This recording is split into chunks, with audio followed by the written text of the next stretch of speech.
What's happening, folks? Back with another reaction, back with some more Tubeway Army, as well as a kitten who is grooming herself on my chair, so we'll let her take care of her business. But the next track is called the Dream Police.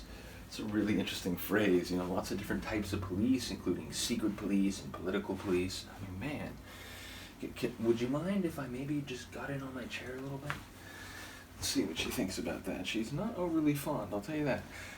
In any case, so I wonder, the police are in the dream, or is it, people who regulate the dreams? Again, knowing that some of his stuff speaks to sci-fi and dystopian themes, I feel like the dream police could be, regulation of any, unlawful cognition during sleep, and therefore, kind of has a Big Brother feel to it. So, wondering just exactly how the phrase will come into play, but my best guess is in some dystopian way in which, personal liberty, even in slumber, is somehow compromised. So, let's find out what it is. This is Tubeway Army, Gary Numan, and the tune is The Dream Police from the Tubeway Army album 1978.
Has more of a post-punk vibe, and yet there's still some effects and electronic touches.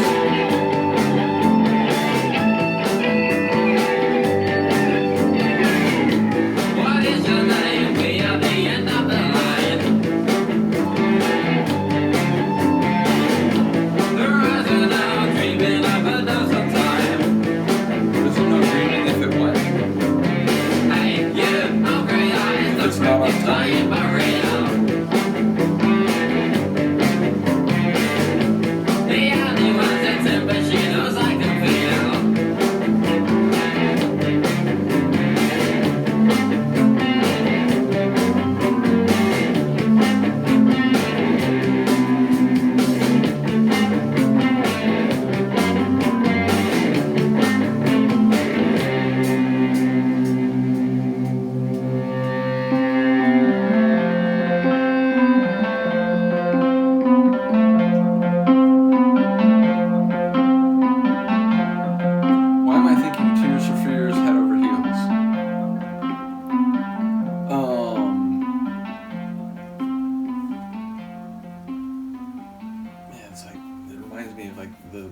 Just that quick opening melodic bit and the larger riff in that later song. Nevertheless, it does seem like right away it was like, oh, so the Dream Police, they know what's on your mind. Okay, it felt like it was fitting in with that dystopian, sci-fi Big Brother sort of scheme. But the more it went on, the more it seemed like there was a lot else at play.